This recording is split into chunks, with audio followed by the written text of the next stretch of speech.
जय हिंद एवरीवन, एक बार फिर से आप सभी का स्वागत है ग्राउंड जीरो के ऑनलाइन प्लेटफॉर्म पर। और आज हम स्टार्ट करेंगे बेटा फिफ्थ सेशन टाइम स्पीड और डिस्टेंस के अंदर। और बिना किसी देरी के, बिना टाइम वेस्ट के हम आज के सेशन को स्टार्ट करते हैं। और पहला क्वेश्चन आप सभी के सामने है। क्या बोल रहा है आपसे? A man row down stream a river 18 kilometre in 4 hours with the stream with the stream मतलब स्ट्रीम के साथ, यानी कि डाउन स्ट्रीम की बात कर रहा है। And return in 10 hours, consider the following statement. आप ध्यान के देखो, a man row down a river 18 kilometre, मतलब डाउन स्ट्रीम में जो डिस्टेंस कवर कर रहा है वो कितना है? 18 किलोमीटर। डाउन स्ट्रीम का मतलब क्या है कि जो पानी है, अगर मान लो वो इस डायरेक्शन में मूव कर रहा है तो आप भी इसी डायरेक्शन में जो है मूव कर रहे हैं। कितने टाइम में? 14 किलोमीटर इन 4 आवर्स। जो टोटल टाइम लग रहा है इसको कवर करने में वो कितना है? 4 आवर। मान लेते हैं स्ट्रीम की स्पीड है a और पर्सन की स्पीड है x। तो आपको पता है हम यहाँ पे काम करते हैं रिलेटिव स्पीड पे। कितना हो जाएगा वो? डाउन स्ट्रीम में होगा x प्लस a। डिस्टेंस कितना है? 18 है। टाइम कितना है? 4 घंटे का। तो ये कितना जाएगा यहाँ से? 9/2। तो ये आ गया यहाँ से आपके पास कि x plus a is equal to 9/2।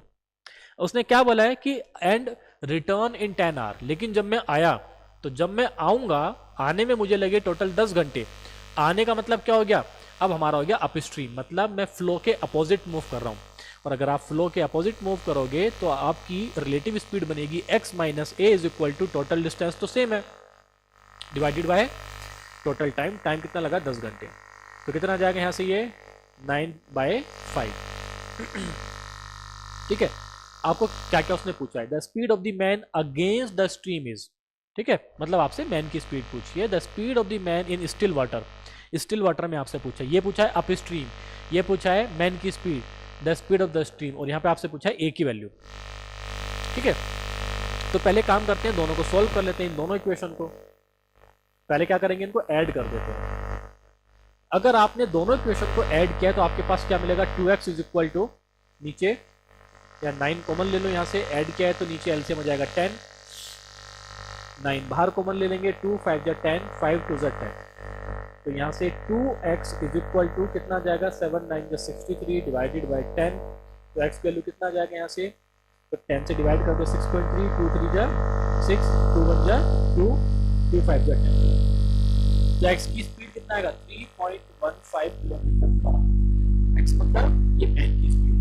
The speed of the man in still water, रुके हुए पानी में जो मैन की स्पीड है कितना है? 3.15। कितना आ रहा है? 3.15।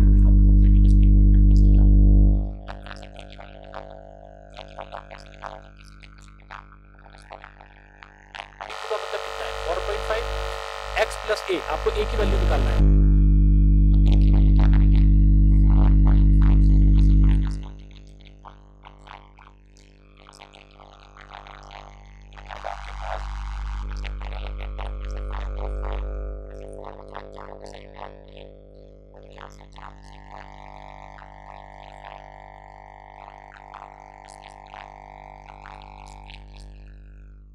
The speed of the stream is 1.3.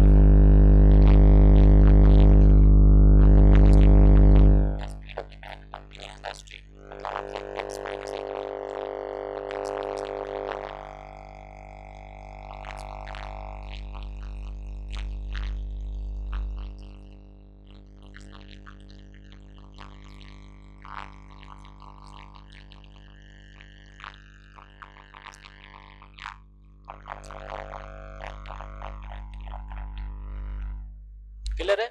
देखो इससे आसान तरीका भी है। अगर आपको कॉन्सेप्ट याद है कि अगर डिस्टेंस सेम है, मैंने आपको बताया था कि अगर डिस्टेंस सेम है तो आपको ध्यान में रखना है कि स्पीड का रेशो ही डिस्टेंस के रेशो के इक्वल होता है। ये आपको ध्यान रखना है। चलिए, स्पीड के रेशो का उल्टा टाइम के रेशो के इक्वल होता है। ठीक है। तो डायरेक्ट आप एक लाइन में ये बात कह सकते थे कि भाई जाने की स्पीड कितना है? x प्लस ए। आने की स्पीड कितना है? x माइनस ए। जाने में टाइम लगा है 4 घंटे, आने में टाइम लगा है 10 घंटे। तो x plus a divided by x minus a is equal to 2/5। आप डायरेक्ट यहां से भी सॉल्व कर सकते हैं, आपका एक लाइन में आंसर हो जाएगा। अगेन लेकिन अंडरस्टैंडिंग आपकी अच्छी होनी चाहिए। आगे देखो, a man traveled 12 kilometre eight a speed of 4 kilometre पर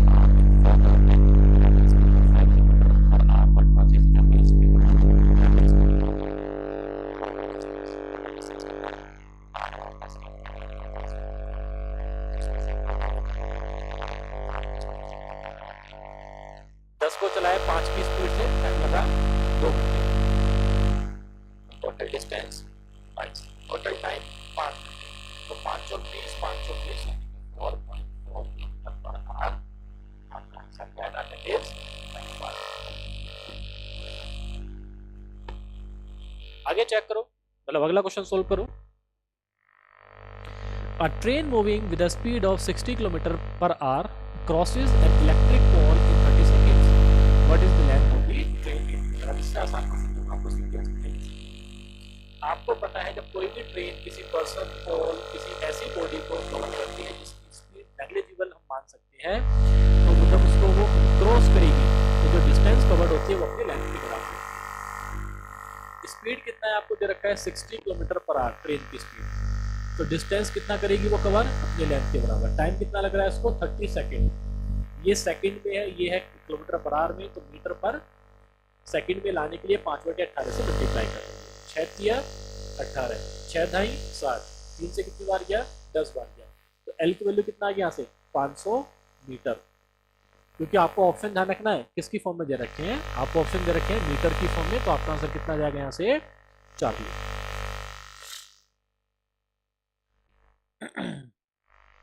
अगला क्वेश्चन देखो। A passenger train and a goods train are running in the same direction on the same parallel track। ठीक है, सेम पैरेलल ट्रैक पे और same direction में दो train move कर रही हैं, और एक ट्रेन है पैसेंजर ट्रेन और दूसरी है goods train. If the passenger train now takes 3 times as long as to pass the goods, ये बेटा यहाँ पे ये फुल स्टॉप नहीं है, ये गलत है, ठीक है। If the passenger train now takes 3 times as long as to pass the goods train as when they are running in the opposite direction, जब ये opposite direction में मूव कर रहे हैं उस टाइम पे जो टाइम लगा, ठीक है, अब जो पैसेंजर ट्रेन है ना वो गुड ट्रेन को पास करने में, अब जब when they are moving in the same direction, अब जो टाइम लग रहा है वो पहले वाले से 3 गुना है। बात समझ में आया? तो यहाँ पे आपको 2 केस देखने हैं। जब ये दोनों ट्रेन सेम डायरेक्शन में मूव कर रही हैं और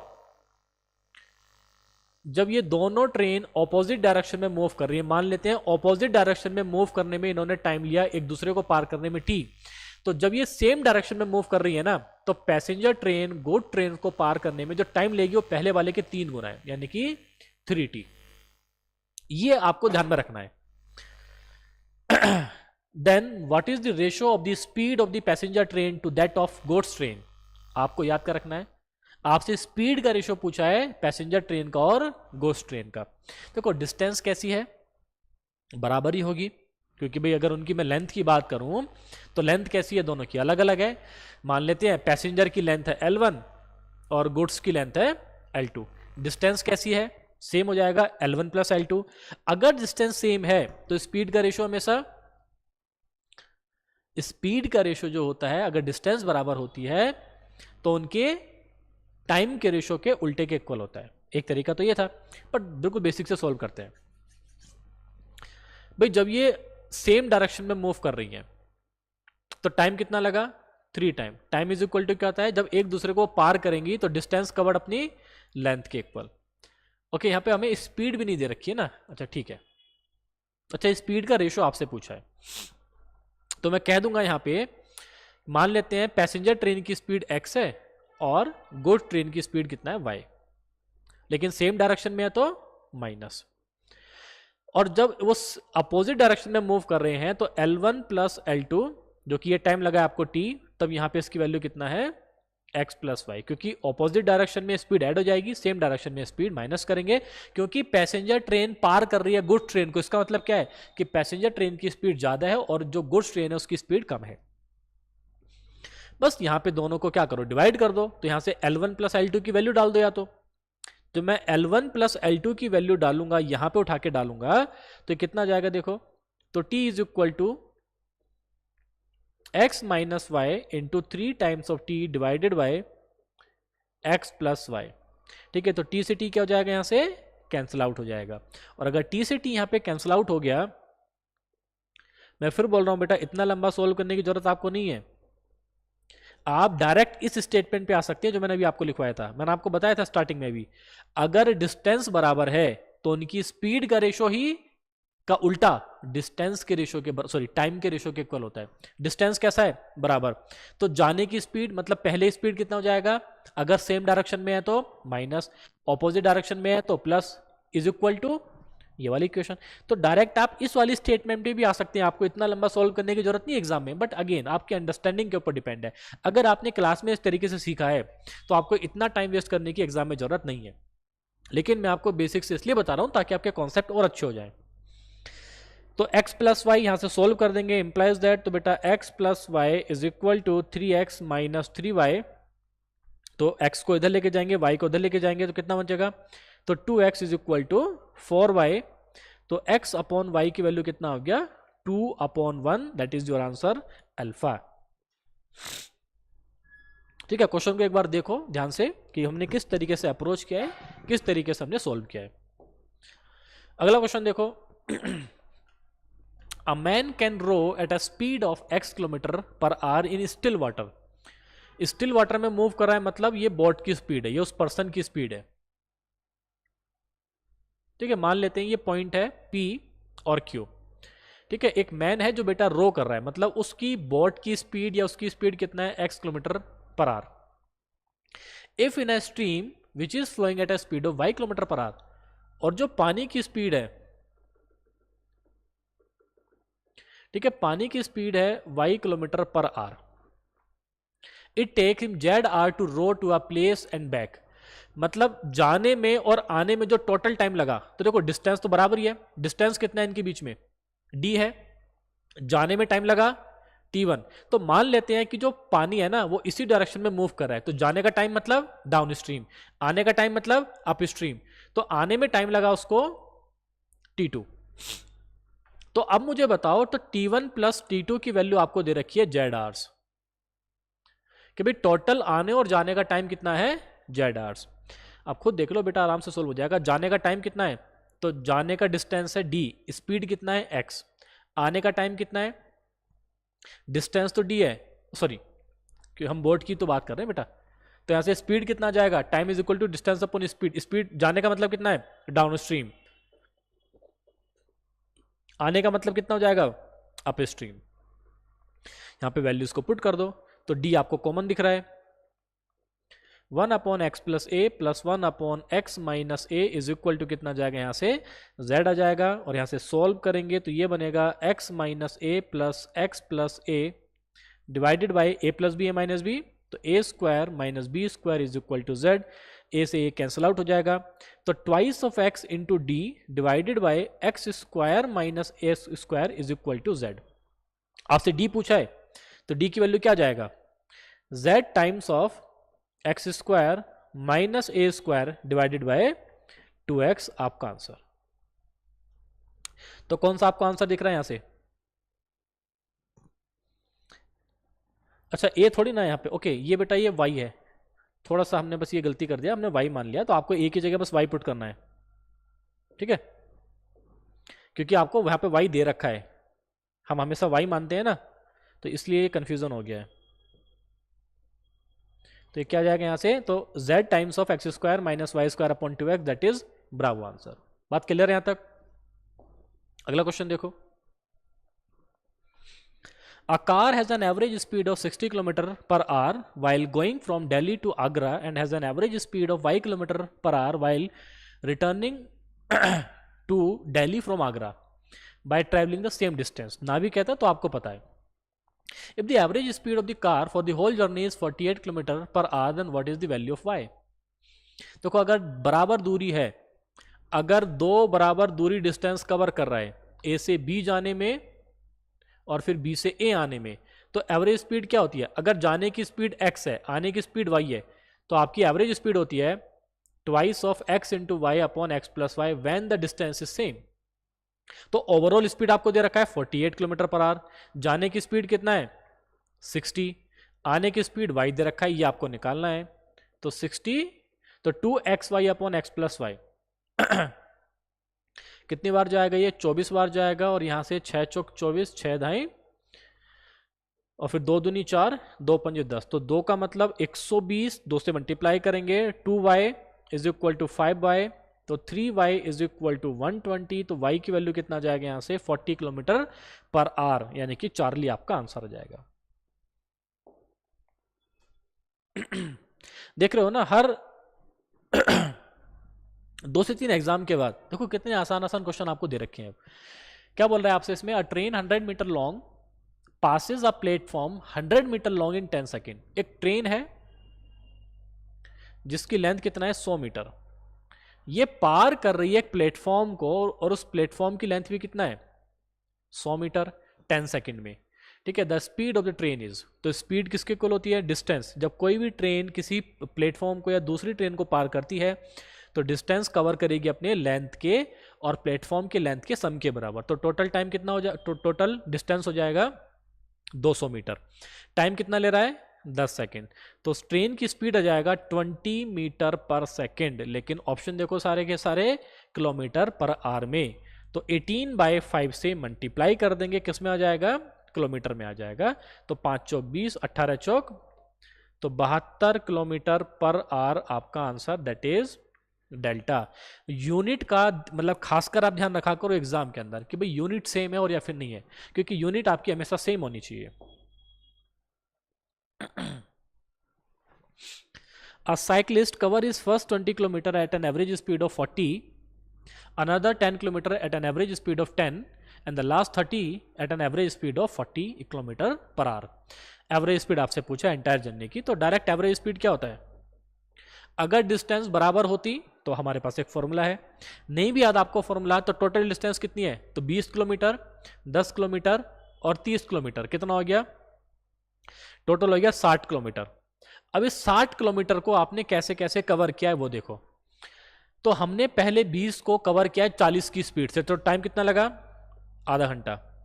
प्लस जो 10 किलोमीटर है इसको हमने कवर करा है 10 किलोमीटर की स्पीड से, टाइम कितना लगेगा? 1 घंटा। और जो लास्ट के 30 किलोमीटर है उसको हमने कवर किया है 40 की स्पीड से, तो हमें टाइम लगेगा 3/4 आवर्स। तो total distance divided by total time, मतलब कितने किलोमीटर को आपने कितने टाइम में कवर किया है, उससे आप डिवाइड कर दो, आपके पास क्या आ जाएगा? Average speed.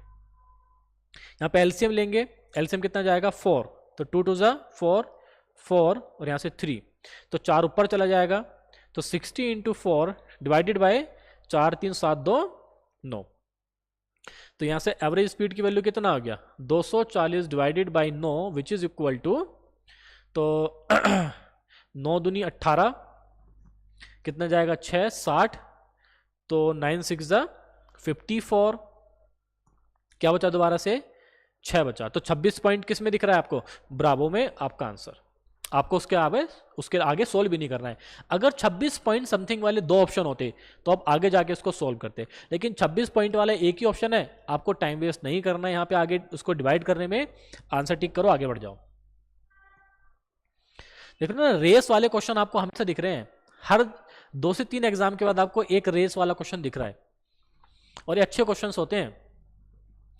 In a race of 1000 meter, A beats B by 150 meter, while in another race of 3000 meter, C beats D by 400 meter. Speed of B is equal to that of D. Assume that A, B, C and D run with uniform speed in all the events. If A and C participated in a race of 6000 meter, then which one of the following is correct? एक बार खुद से try करो, जो concept आपने सीखे हैं उनको apply करो, नहीं समझ में आता है उसके बाद आप मेरा सॉल्यूशन देखो। आपको यहाँ पे 3 रेस की इसमें कंडीशन दे रखी है कि भाई एक रेस है 1000 मीटर की, और उस 1000 मीटर की रेस में ए हरा रहा है बी को 150 मीटर से। मतलब क्या है? अगर दोनों स्टार्टिंग पॉइंट से भागना शुरू करा तो ए ने बी को 150 मीटर से हराया है। मतलब जब ए ने रेस को फिनिश किया, ये ए है, तो बी कहां पे है? 150 मीटर पीछे। तो बी कहां पे है? इससे 150 मीटर पीछे है। बात क्लियर है यहां तक? ये मैंने क्या बताया था कि अब देखो, मतलब जितने टाइम में ए ने रेस को कंप्लीट किया उतने टाइम में बी स्टार्टिंग से सिर्फ यहां तक आ पाया। टाइम कैसा है दोनों का? सेम। तो अगर टाइम बराबर है तो ए और बी की स्पीड का रेशो किसके बराबर होगा, उनकी डिस्टेंस के रेशो के बराबर। तो ए कवर कर रहा है 1000 मीटर, बी कवर कर रहा है उससे 150 कम, मतलब 850 मीटर। तो यहां से इनकी स्पीड का रेशो कितना आ जाएगा, 20:17। बात क्लियर है। यह आपके पास ए और बी की स्पीड का रेशो। सेकेंड कंडीशन जो आपको दे रखी है वो क्या है, देखो, while in another race of 3000 metre, एक रेस हो रही है 3000 मीटर की, और उस 3000 मीटर की रेस में सी बीट्स डी बाय 400 मीटर। मतलब सी और डी यहां से भागना स्टार्ट कर रहे हैं। जितने टाइम में सी यहां पहुंचा तो डी कहां पे है, तो जो डी है वो 400 मीटर पीछे है, मतलब वो इससे 400 मीटर, फिनिशिंग लाइन से 400 मीटर पीछे है। तो यहां से आप कह सकते हो कि भाई स्पीड और सी और डी का रेशो, क्योंकि दोनों का टाइम बराबर है, टाइम बराबर है तो स्पीड का रेशो हमेशा डिस्टेंस के रेशो के बराबर होता है। तो सी ने तो रेस को कंप्लीट कर दिया 3000, डी कहां पे है उससे 400 मीटर पीछे है, 400 मीटर पीछे मतलब 2600, 20 से 20, तो 15/13। देखो यह है ए और बी का रेशो, यह है सी और डी का रेशो। क्वेश्चन को ध्यान से पढ़ो। The speed of b is equal to that of d, मतलब बी और डी की स्पीड कैसी है, बराबर। और रेशो में आपको पता है कि रेशो में हमें कंडीशन चाहिए, यहां पे बी की रेस कितना है 17, यहां पे देखो डी की रेस कितना है 13, दोनों की स्पीड बराबर होनी चाहिए। क्या बराबर है, नहीं है, तो पहले बराबर करो। और जब आप बराबर करोगे तो आपके पास ए बी सी और डी की स्पीड का रेशो मिल जाएगा, जबकि बी और डी की स्पीड कैसी है, बराबर। तो 13 से मल्टीप्लाई करेंगे, 13 दूनी 26, यानी कि ए की स्पीड 260, 13 और 17 की मल्टीप्लाई करेंगे 221, रेशो 17 से मल्टीप्लाई करेंगे यहां पे तो 15 छक्का 90, 15 सत्ते 105 का 5 कैरी गया 10, 15 कम 15 और 10 25, तो 255 रेशो 221। ये समझ आया नहीं आया, क्योंकि ये मेन है आपके लिए पहले। तो ए बी सी डी का जो स्पीड का रेशियो वो कितना है, 260, 221, 255, 221। अब उसने क्या बोला है, थर्ड कंडीशन, कि ए और सी पार्टिसिपेट कर रहे हैं एक रेस में जिसकी लेंथ कितना है 6000 मीटर। ठीक है, ए और सी पार्टिसिपेट कर रहे हैं। आप देखो ए की स्पीड कितना है 260, सी की स्पीड कितना है 255। इसका मतलब क्या है, ए सी को हराएगा। कितने ऑप्शन में है, ए सी को हरा रहा है 2 ऑप्शन में, तो अल्फा आंसर या फिर चार्ली आंसर। इसका मतलब जब ए ने रेस को कंप्लीट करा तो सी कहीं ना कहीं पीछे होगा। मान लेते हैं एक्स मीटर पीछे था, कि भाई सी जितने टाइम में, ए ने जितने टाइम में रेस को कंप्लीट करा, सी उतने टाइम में कहां पे है, उसी टाइम में सी है एक्स मीटर पीछे फिनिशिंग लाइन से। मतलब सी कितनी डिस्टेंस कवर कर रहा है, तो 6000 माइनस एक्स। अगर टाइम बराबर होगा तो आप बोलोगे कि उनकी जो स्पीड का रेशो होगा वो उनके डिस्टेंस के रेशो के बराबर होगा। तो ए चल रहा है 6000 मीटर, सी चल रहा है 6000 माइनस एक्स मीटर, और ए और सी की स्पीड का रेशो कितना है, तो ए की स्पीड है 260 और सी की स्पीड कितना है 255। बात क्लियर है। आप सोल्व कर लो, आपके पास एक्स की वैल्यू हो जाएगा। अगर टाइम भी आपसे पूछता कि भाई ए ने सी को कितने टाइम से हराया, तब आप क्या करोगे, ये जो टाइम है ना इसको आप डिवाइड कर दोगे बी की स्पीड से। लेकिन क्योंकि बी की स्पीड आपको इसमें दे नहीं रखी है, पक्का आपको वो कुछ ना कुछ देगा, ठीक है, ताकि आप स्पीड को फाइंड कर पाए। तो इसको सोल्व कर लेते हैं। सोल्व करोगे जब आपके पास बेटा यहां से चार्ली ऑप्शन आ जाएगा कि ए सी को हराएगा 115.38 मीटर से। ठीक है, फिर भी मैं सोल्व कर देता हूं। चलो, जैसे आपको 5 से कटता हुआ दिख रहा है, 5 पंजे 25, 5 एकम 5, तो 5 पंजे 25 और 5 दूनी 10। तो यहां पे देखो कट रहा है क्या, अभी नहीं कट रहा है ना, बस अब क्रॉस मल्टीप्लाई करके सोल्व कर देना, आपका आंसर आ जाएगा। अगला क्वेश्चन देखो, a thief steals a car parked in a house and goes away with a speed of 40 km/h. The theft was discovered after half an hour and immediately the owner set off in another car with a speed of 60 km/h. When will the owner meet the thief? ठीक है, तो भाई जो मालिक है, जो owner है, वो थीप को जो है कितने टाइम के बाद मिलेगा। मान लेते हैं ये उसका घर है, ये जो है ओनर का घर है ये, और उसने गाड़ी को चोरी किया, चोरी करके भाग गया 40 की स्पीड से। अब कितने बाद डिस्कवर किया? ओनर ने उसको डिस्कवर किया आधे घंटे बाद। जब उसने डिस्कवर किया मतलब जब ओनर यहां से भागना शुरू करेगा तो तब चोर आधा घंटा आगे आगे निकल चुका होगा। भाई चोर अब यहां पे है आधे घंटे बाद, तो ये दूरी कितनी होगी? तो आप मुझे बताओ, चोर भाग रहा है 40 की स्पीड से, टाइम कितना लगा है? आधा घंटा, तो डिस्टेंस कितना हो गया? 20 किलोमीटर। ये बात समझ में आ रहा है? जब घर के ओनर ने, गाड़ी के ओनर ने चोर को देखा तब वो 20 किलोमीटर आगे है। अब ये वो टाइम है जब दोनों एक साथ भागना स्टार्ट कर रहे हैं। तो चोर भाग रहा है बेटा 40 की स्पीड से, ओनर भाग रहा है इसके पीछे 60 की स्पीड से। आप मान लो ये इस पॉइंट पे जाके पकड़ा गया, तो यहां से यहां तक जो टाइम लिया चोर ने, उतने ही टाइम में पुलिस वाला घर से यहां तक आ गया। दोनों का टाइम कैसा है? बराबर। टाइम बराबर होगा तो उनकी स्पीड का रेशो ही डिस्टेंस के रेशो के इक्वल होता है। तो ओनर की स्पीड और चोर की स्पीड का रेशो कितना है? 60/40 विच इज इक्वल टू 3/2। और यही रेशो किसका है? Distance covered bye owner and distance covered bye thief, 3/2। तो मतलब यहां से यहां तक जो टोटल डिस्टेंस कवर किया वो 3 है, और यहां से यहां तक चोर ने जो कवर किया वो 2 है। क्या दे रखा है आपको? इन दोनों की डिस्टेंस का डिफरेंस आपके हिसाब से 1 यूनिट। 1 यूनिट की वैल्यू कितना दे रखा है? 20। तो 3 यूनिट की वैल्यू, क्योंकि ओनर चला है 3 यूनिट, तो 3 की वैल्यू कितना यहां से? 60 किलोमीटर। ठीक है, चोर कितना भाग रहा है? तो 2 यूनिट की वैल्यू कितना यहां से? 40 किलोमीटर। देखो यहां से आगे तक चोर ने चला है 40 किलोमीटर, जब ये पकड़ा गया ओनर चल रहा है टोटल 60 किलोमीटर। बात समझ में आ रही नहीं आ रही है? अब ये टोटल टाइम कितना लगा? देखो टोटल डिस्टेंस आप किसी का भी निकाल दो, या तो यहां से निकाल दो टाइम या फिर आप यहां से निकाल दो, दोनों का टाइम कैसा है? सेम है। तो आप ओनर का निकाल दो, उसने कितना टाइम ले गया।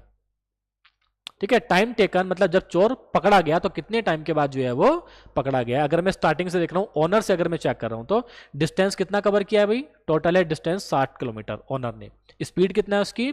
60। तो कितना लगा उसको? 1 घंटा। लेकिन ये 1 घंटा कब है? जब पहले आधा घंटा चोर आगे था। बात समझ में आ रही नहीं आ रही है? क्योंकि चोर को देखा ही आपने आधे घंटे बाद था। तो अगर मैं टोटल टाइम देखूं, जब चोर ने बेटा चोरी की, चोरी करके आधा घंटा यहां पे आ गया, अब यहां से आगे को और 1 घंटा लग रहा है। बात क्लियर है ना ये? तो टोटल टाइम अगर मैं उस नजरिए से देखूं कि जब चोर ने चोरी की उसके बाद, तो टोटल टाइम लगा आपको 1.5 घंटा।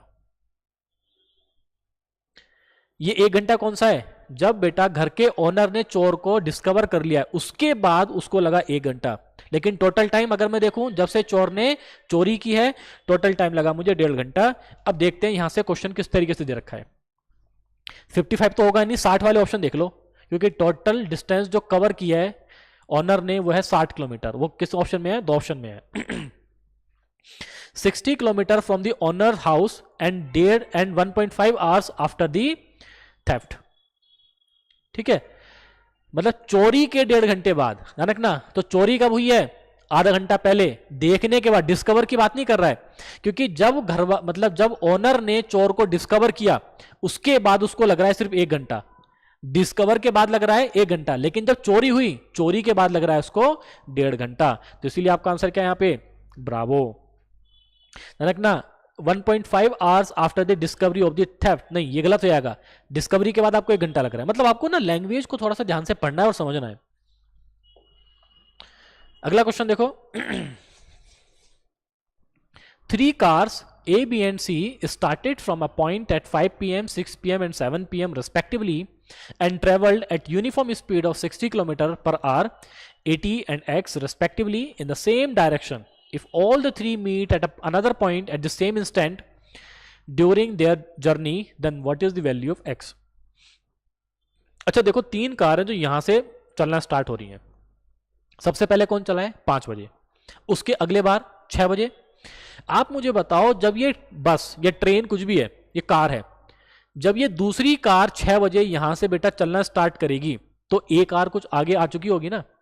मतलब पहली कार चली है, ए चला है, देखो लिख लो ऐसे दिमाग में, वैसे तो आपके होना चाहिए। ए चला है 5 बजे, बी कार चल रही है 6 बजे, और सी कार चल रही है बेटा 7 बजे। मुझे बताओ, जब यहां से आखिरी वाली कार चली होगी 7 बजे, जब वो स्टार्ट करेगी यहां से, जब सी वाली कार यहां से 7 बजे स्टार्ट करेगी, तो मुझे बताओ जो कार 5 बजे निकली है वो 2 घंटे आगे होगी, और जो कार 6 बजे स्टार्ट हुई है वो इससे 1 घंटे आगे होगी। ये बात समझ में आ रही नहीं आई? तो ये है 1 घंटा आगे, कौन है? बी। और यहां से 2 घंटा आगे कौन है? ए।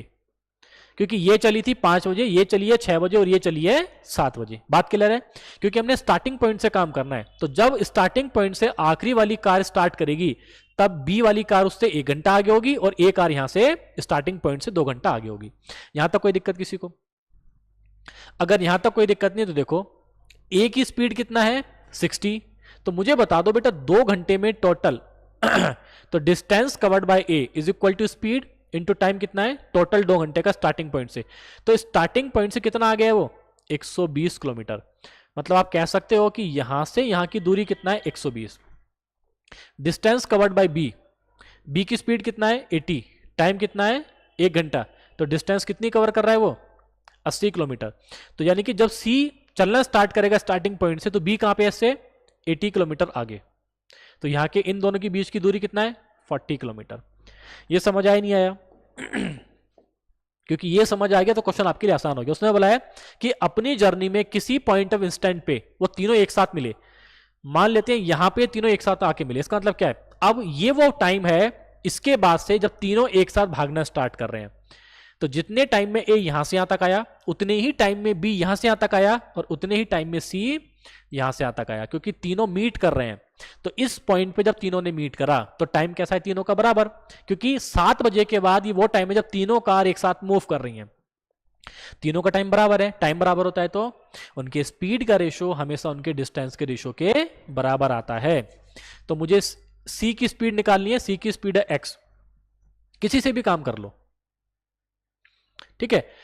तो ए और बी का स्पीड का आप रेशो निकाल दो, ठीक है? आप सी और बी का निकाल दो, आपके पास एक्स की वैल्यू हो जाएगी। आप सी और ए का निकाल दो, ए और सी का निकाल दो, जिसकी मर्जी, जैसे भी आपको निकालना है आपकी मर्जी। अब क्या करेंगे? अब स्पीड का रेशो हमेशा उनके डिस्टेंस के रेशो के बराबर होता है। तो ए की स्पीड कितना दे रखा है आपको? 60। बी की स्पीड 80। सी की स्पीड एक्स आपको दे रखी है। मैं लिख देता हूं यहां पे। तो अगर मैं ए और बी का स्पीड का रेशो निकालूं तो ए और बी का स्पीड का रेशो कितना है? 60/80। इसका मतलब कितना आ जाएगा? 3/4। ए चल रहा है 3 यूनिट की डिस्टेंस, बी चल रहा है 4, इनका डिफरेंस कितना है? 40। तो 1 यूनिट की वैल्यू कितना है? 40। ए ने कितना चला? 3 यूनिट, यानी कि 120। मतलब यहां से यहां की दूरी भी कितना है? 120 किलोमीटर। ये समझ आया नहीं आया? अब किसी के साथ भी जो आप रेशो निकाल दो, क्योंकि टाइम सबका बराबर है, टाइम बराबर है तो स्पीड का रेशो भी हमेशा बराबर होगा। तो सी का बी के साथ निकाल दो या सी का ए के साथ निकाल दो। तो मान लो हमें सी का निकालना है तो बी के साथ निकाल देते हैं। तो सी का स्पीड कितना है? एक्स। बी का स्पीड कितना है? 80। क्योंकि टाइम बराबर है तो उनकी स्पीड का रेशो हमेशा उनके डिस्टेंस के बराबर होगा। तो सी कितना चल रहा है? तो कोई यहां से यहां तक टोटल 120, आगे और 120, तो टोटल चला सी ने 240। बी कितना चल रहा है? 120 + 40 160। 0 से 0 जाएगा, 8 से 10, 8 दूनी 16, 2 5 जा 10। तो एक्स की वैल्यू कितना जाएगा यहां से? 24 पंजे 120। तो एक्स की स्पीड कितना है? एक्स की स्पीड है 120 किलोमीटर पर आवर। ये समझ आया नहीं आया? और बेटा ये लास्ट क्वेश्चन है आज के सेशन का। देखो आपसे क्या बोल रहा है? Radha and Hema are neighbours and study in the same school. Both of them use bicycle to go to the school. Radha's speed is 8 km per hour, whereas Hema's speed is 10 km per hour. Hema take 9 minutes less than Radha to reach the school. How far is the school from the locality of the Radha and Hema is? देखो आपको पता है, मान लेते हैं ये उनका घर है और ये उनका स्कूल है, तो दोनों की बीच की दूरी कैसी है? बराबर। आपको याद होगा अगर डिस्टेंस कांस्टेंट होती है तो एक फॉर्मूला मैंने आपको लिखवाया था, product of speed divided by distance is equal to difference in speed divided by difference in time. ठीक है, तो स्पीड कितना है? एक की 8 है, एक की 10 है. डिस्टेंस आपको निकालना है, स्पीड का डिफरेंस कितना है? 2. और टाइम कितना है आपके पास? 9 मिनट कम लग रहे हैं. ये किस में है? किलोमीटर पर आवर में. ये किस में है? मीटर में. सॉरी, ये किस में है? मिनट में. तो इसको कन्वर्ट करेंगे आर में 60 से मल्टीप्लाई करके. 0 से 0 कटेगा, 3 2 जा 6, 3 3 जा 9. तो 2 से कितनी बार जाएगा ये, 4 दूनी 8। तो यहाँ से डी की वैल्यू कितना हो गया, 3 दूनी 6 किलोमीटर। यानी कि जो स्कूल है उनके घर से वो 6 किलोमीटर की दूरी पे है, चार्ली आंसर। ठीक है। तो बेटा जितने भी पास्ट ईयर हमने सोल्व किए ना, एक बार उनको खुद से आप सोल्व करो, कॉन्सेप्ट्स को आप अंडरस्टैंड करो। ठीक है, तभी आपका एग्जाम में कोई फायदा होगा। क्योंकि मैं फिर बोल रहा हूँ, ये सारे क्वेश्चंस और भी आसान तरीके से सोल्व हो सकते हैं, but it depending on your understanding. तो बेटा ऐसे ही और वीडियोस के लिए आप हमारे साथ आप जुड़े रहें। जितना भी हम ये क्रैश कोर्स के अंदर जो भी हम वीडियोस लेके आ रहे हैं उनको आप देखते रहें, उनको आप शेयर करें, लाइक करें, और ऐसे ही वीडियोस के लिए आप हमारे साथ जुड़े रहें। तब तक के लिए जय हिंद।